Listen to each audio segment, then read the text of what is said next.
Continuando então a nossa aula de hoje, no primeiro bloco eu falei, vamos ter aula de refração. A reflexão total, ela está dentro da refração, né? Só quando acontece a reflexão total? É uma boa pergunta para você, meu aluno, se responder com as nossas aulas gravadas e com os nossos exercícios anteriores que falavam sobre isso. E vamos continuar falando agora. Vou compartilhar com vocês. E vamos continuar a partir do exercício que nós paramos.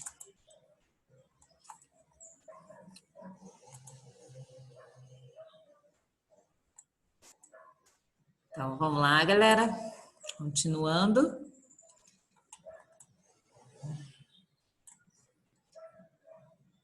Leia o texto a seguir. O processo de unificação se faz por intermédio do que se chama de redes.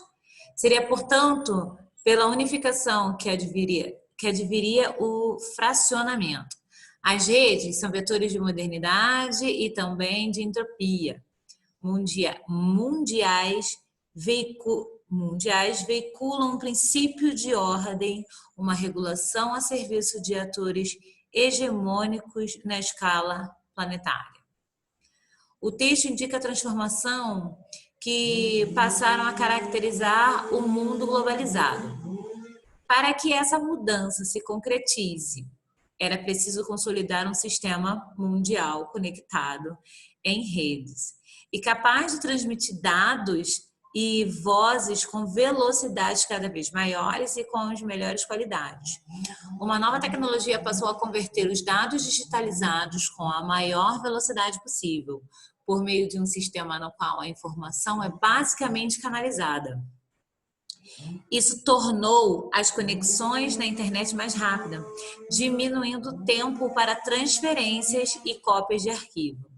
As vias utilizadas nesse tipo de transformação de informação e o fenômeno físico fundamental para o seu funcionamento são, respectivamente, letra A, os sinais de satélite e a reflexão interna total, as fibras ópticas e a difração, os sinais de rádio e as reflexões das ondas, as fibras ópticas e a reflexão interna total, e os sinais de satélite e a difração. Para conhecimento de todos, o texto cita de um sistema na qual a informação é basicamente canalizada. A canalização de informação dá-se através da reflexão total interna em fibras ópticas. Resposta, letra D. Ok?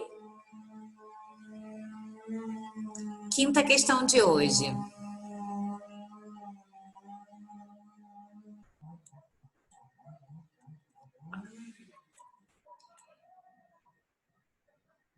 Descartes desenvolveu uma teoria para explicar a formação do arco-íris, com base nos conceitos de óptica geométrica. Ele supôs uma gota de água com forma esférica e a incidência de luz branca conforme mostrado de modo simplificado na figura. Aí ele me mostra a luz branca, né, a incidência da luz branca e a reflexão dela, a reflexão dela, que é violeta, e vermelho. Os raios incidentes sofrem refração ao entrar na gota pelo ponto A. Apresenta uma decomposição de cores. Em seguida, esses raios sofrem reflexão interna dentro da gota, região B. E saem para o A após passar por uma segunda refração na região C. Posteriormente, com as experiências de Newton com prisma, foi possível explicar corretamente a decomposição das cores da luz branca. A figura não está desenhada em escala e, por simplicidade, estão representados apenas os raios violetas e vermelho. Mas devemos considerar que entre eles estão os raios de outras cores do espectro visível.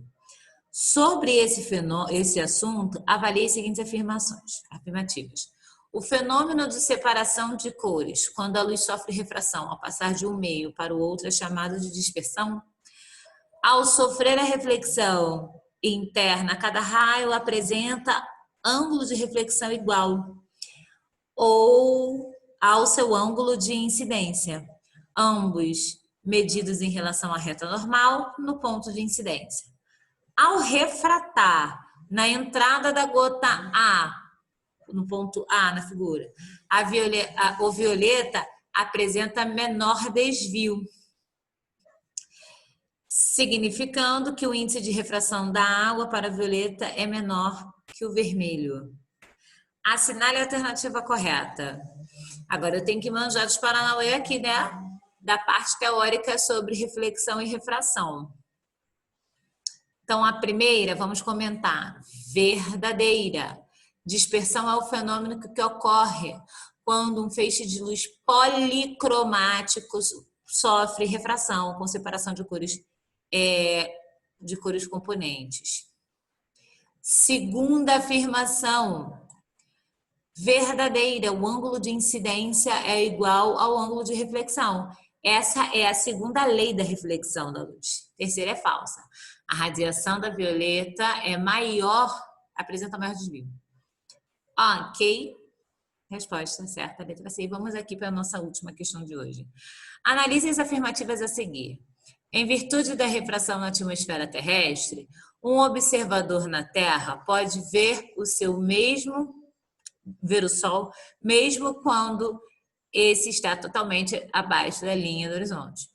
Segunda afirmação.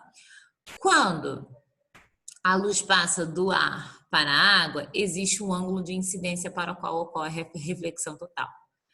Quando uma onda sonora de frequência F passa do ar para a água, a sua frequência se altera.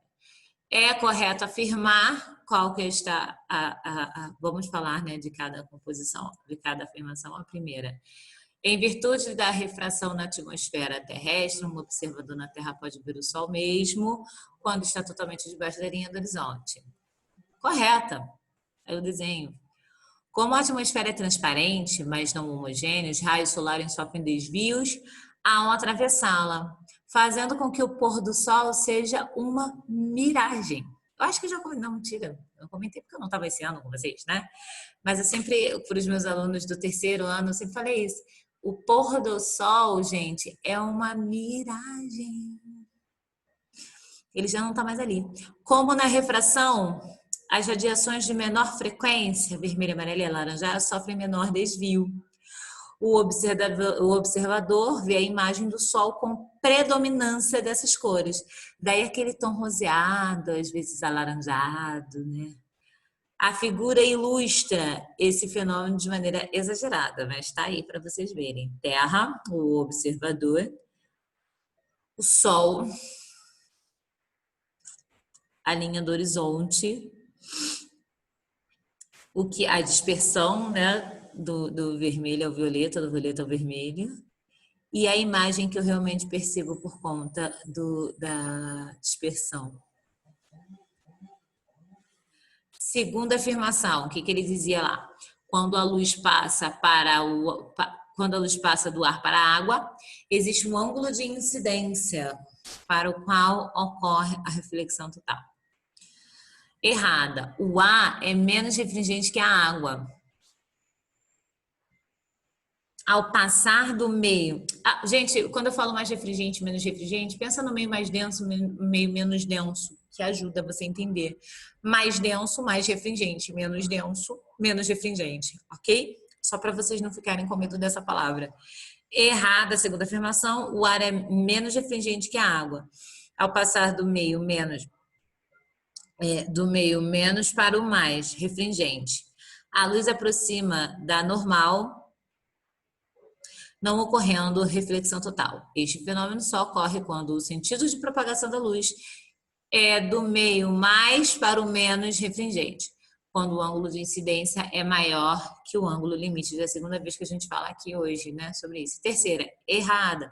Por que ela está errada? Quando uma onda sonora de frequência F passa do ar para a água, essa frequência altera.